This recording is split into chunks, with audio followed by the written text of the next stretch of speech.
First up, my girl, Rachel Maddow, talking about the arrest of a GOP political candidate. Let's have a look.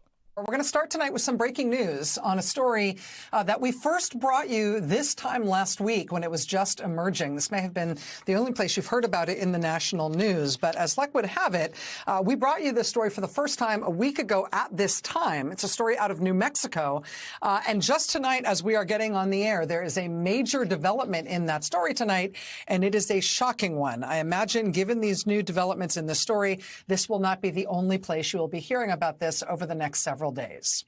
Hope not. All right. What we were able to tell you last week was news of a spate of recent shootings in New Mexico that had targeted the homes and offices of at least a half dozen elected officials in New Mexico, all of them members of the Democratic Party. Now, no one was injured in these shootings. Yeah, but let me just point something out. Remember the definition of terrorism. It's violence or the threat of violence in order to achieve political ends. You do not get a you don't get a more classic example of that than shooting the homes of politicians. Trying to get them to shut up, trying to get them to vote different, trying to get them to do yada, yada, yada. Shooting the homes of politicians is straight up terrorism. I sure hope these people weren't funded by anybody who was trying to be in the government.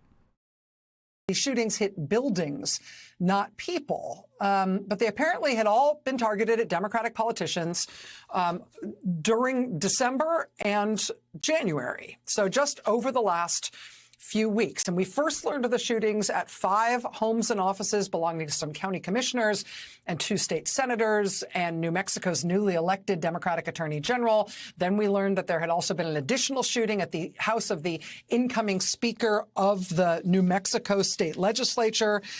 We've since learned some additional details about these shootings targeting individual Democratic politicians.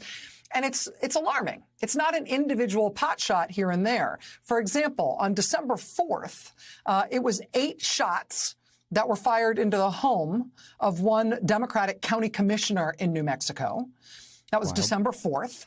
Then on December 11th, it was 12 bullets that were fired into the home of a county commissioner.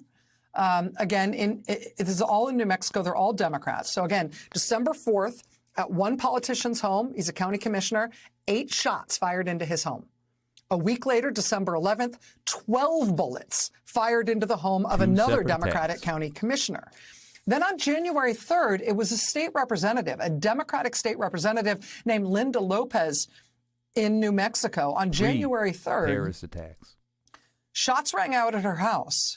3 bullets went through her daughter's bedroom as her 10-year-old daughter was inside that bedroom asleep. They just really want you to appreciate the state that the USA is in right now. 3 terrorist attacks on Democratic politicians. The inaction of the American justice system when it comes to the crimes of conservatives has resulted in this. That's where this came from. It's not random. It didn't crop up suddenly. It's been ramping up. The kid gloves conservatives get treated with have resulted in generations that simply think the law isn't supposed to apply to them. But they've gotten organized. They've gotten somehow bolder in the time of Trump because Trump so blatantly breaks the law. And they have seen what doesn't happen to him, which is any consequences. So now, coupling that with his constant rhetoric that, ooh, Dems are coming to get you. Now we have this. We ought to make that rhetoric at least partially true. People that vote Dem should be coming to get you. The difference between us is our morality. We do things legally. We must insist our Justice Department take this seriously. We do have some good news in this story. Tell them, Rachel.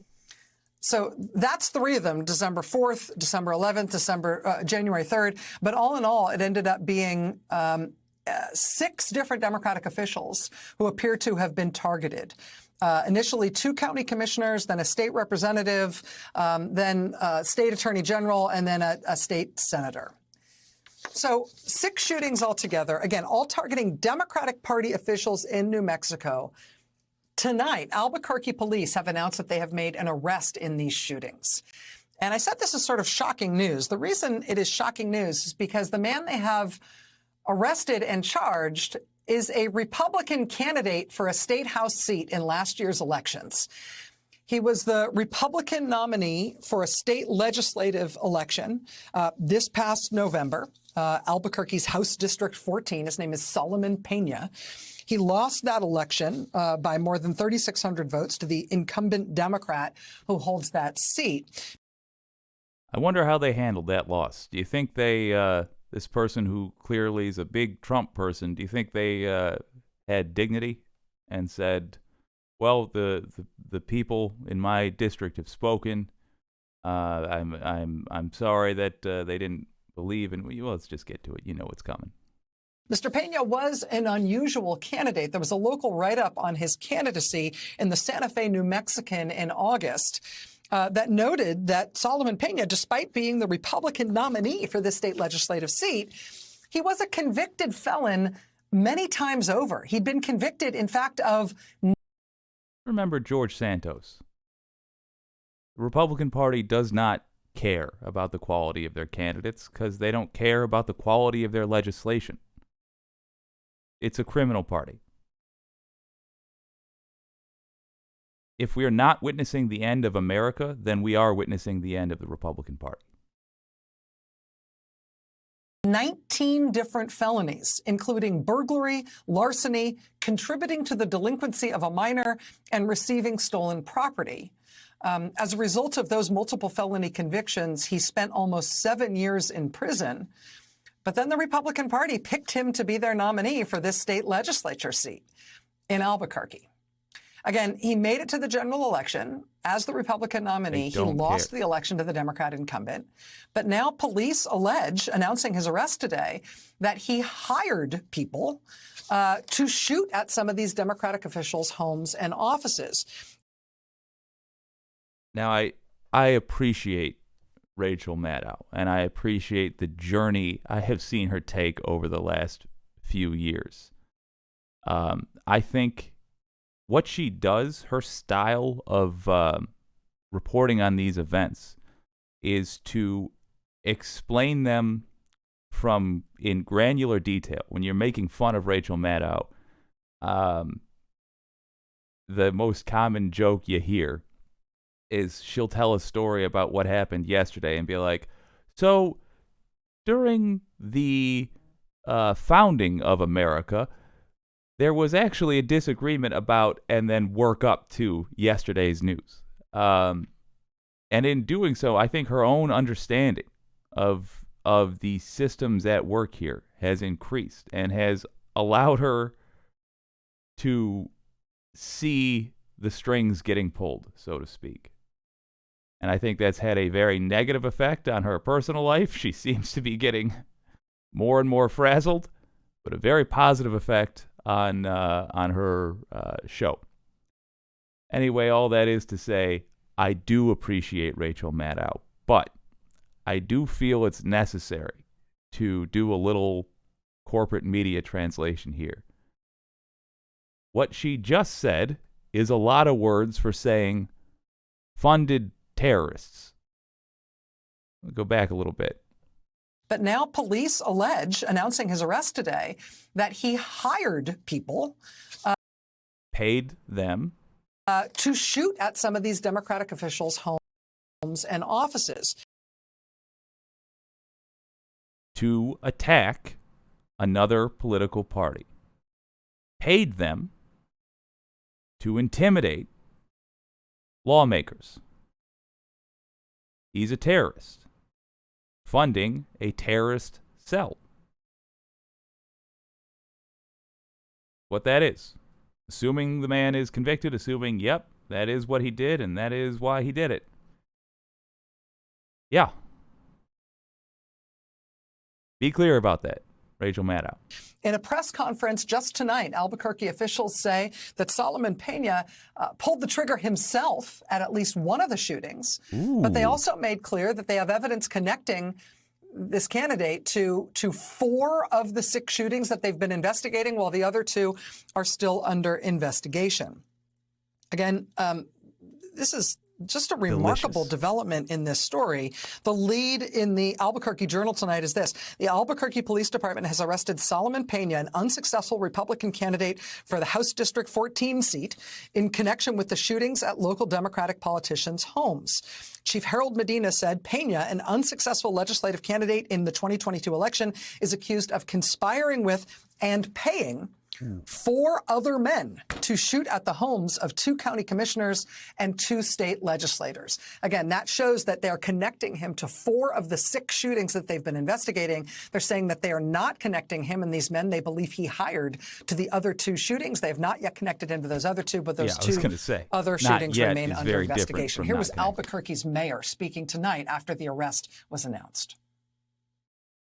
This situation today, I think, obviously points out that these shootings were orchestrated. They were dangerous attacks, not only to these individuals, which is personally the most terrifying for them, but fundamentally also to democracy. That is why I do love when you get a small town politician, particularly one that isn't convinced that one day they're going to be president, because you will get frank talk. And I enjoy that. Why this is so terrible. This type of radicalism is a threat to our nation, and it has made its way to our doorstep right here in Albuquerque, New Mexico. But I know here we are going to push back, and we will not allow this to cross the threshold. Fundamentally, just real quick, the man said, but, so this has made its way to our doorstep. This radicalism exists in America. It made its way to our doorstep, but here we are going to push back. Excellent. I love to hear that, first of all, and the implication is that there is no pushback elsewhere, and he's right. Never thought I would say this sentence, but I'm a big fan of the mayor of Albuquerque, New Mexico. No offense to Albuquerque, New Mexico. I just didn't think our paths would ever cross in the media landscape, but here we are. You have a great mayor. At the end of the day, this was case. About a right-wing radical, an election denier who was arrested today, and someone who did the worst imaginable thing you can do when you have a political disagreement, which is turn that to violence. Again, that's the Albuquerque mayor speaking tonight after Keller's a killer. I love it. The arrest of this Republican state legislative candidate was announced by Albuquerque police. Again, police say that they believe he pulled the trigger in at least one of these shootings targeting the homes and offices of Democratic elected officials, and they believe he conspired with and paid 4 other men to fire into the homes of county commissioners and state legislators. Now, you heard the mayor there reference this was about a right-wing radical, an election denier who was arrested today. What that references, I believe, are the frequent public statements, online social media statements by this Republican candidate. Real quick, just because I'm so reminded of Santos, I'm curious at what point this corruption is going to overlap enough that we have new crimes. So we already have really pathetic election funding laws, but even worse, we have terrible monitoring of them, so that somebody like Santos can get elected, and only after that do we start asking, where did he get the $700,000? To donate to his own campaign. Only after he's elected. Okay. If you have somebody then like this, a candidate who has been radicalized by the terrorist preaching of Donald Trump and all MAGA politicians, I'm curious to know where he got the money to hire this group of henchmen that shot up Democratic lawmakers' homes. I'm curious to know where these drive-bys were funded. I'm sure it's just that he's a small business owner, this or that or the other thing, something like that. But if we don't stop this, eventually we're going to get to the point where we're going to have to ask some serious questions. Santos had a lot of his funding come from a Russian oligarch. And the Russian oligarch paid him, and then Santos started giving pro-Russian talking points, trying to stop the America helping Ukraine as it's getting invaded by Russia.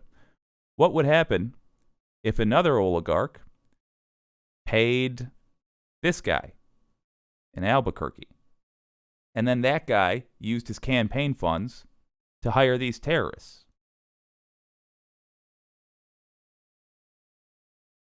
Is it already funding terrorism in America if the only terrorists that Russia funds are stochastic terrorists, like, say, Marjorie Taylor Greene?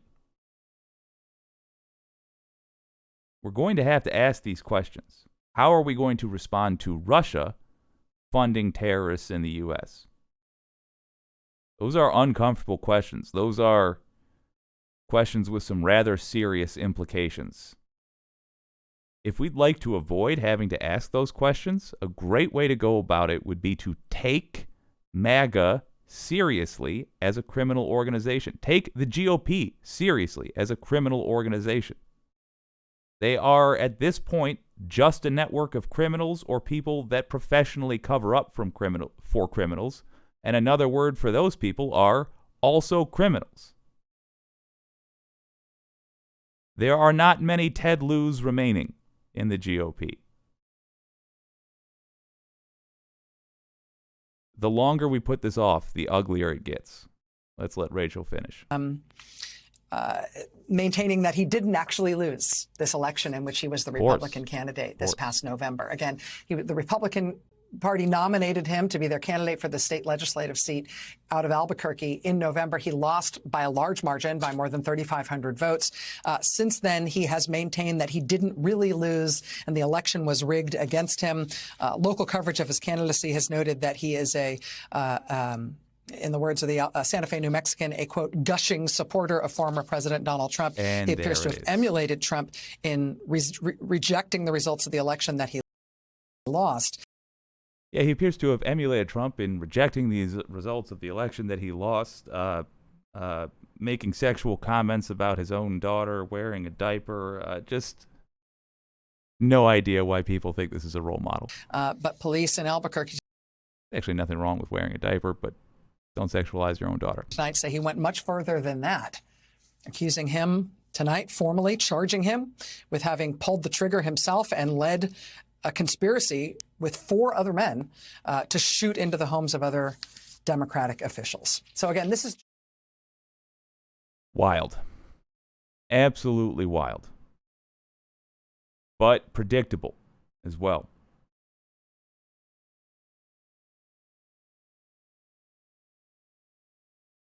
The Republican Party, for the smart ones, has been just a fraud organization, really, for like 30 years. Just been a way to trick people that don't follow politics all that closely into passionately supporting people that are funded by major corporations, and their job is to relieve those corporations of any obligation to supporting America, to utterly get rid of their taxes. And then their job became to also be insurance for those corporations, so that if the corporation ever runs out of money, they can just dip into the American bank. Funny enough, I don't even know if you call that capitalism. At a certain point, they're just pro-monarchy, right? They're just trying to make a different monarchy. Oh well. That's changed, though. Because for the simpletons who got into office, who are in this party, now they're like a dog that's just realizing that it's been off its leash for a few minutes. Any crime goes. It doesn't matter how bad it is as long as you say you're Republican. Now, you have to be powerful enough. You have to have enough of a platform. Apparently, you can't be a failed Republican candidate for office. Can't do that. You have to successfully get into office, like Matt Gaetz. Then, the fact that he appears to have paid a 17-year-old for sex, literally engaged in child prostitution, that doesn't get punished. So you do have to get into office still. But I'm sure they're working on it. I'm sure as long as you declare yourself to be part of the Taliban, the Republican Party, then in the near future, at the rate we're going, then that will mean that you're automatically immune from all criminal punishment. That, or we could start taking this seriously. What can you do about it? You can complain to the Department of Justice. Start at the top. Trump needs to be under arrest. Now, immediately. Tonight. A year ago. 2 years ago. While he was in office. It's only a matter now of how bad it gets. Sooner we arrest Trump, the better. Because we need to make an example of him to all of these would-be terrorists to say, nope, America is becoming a different country now. Republicans are finally going to be held to account. Got to start. Or, it ends.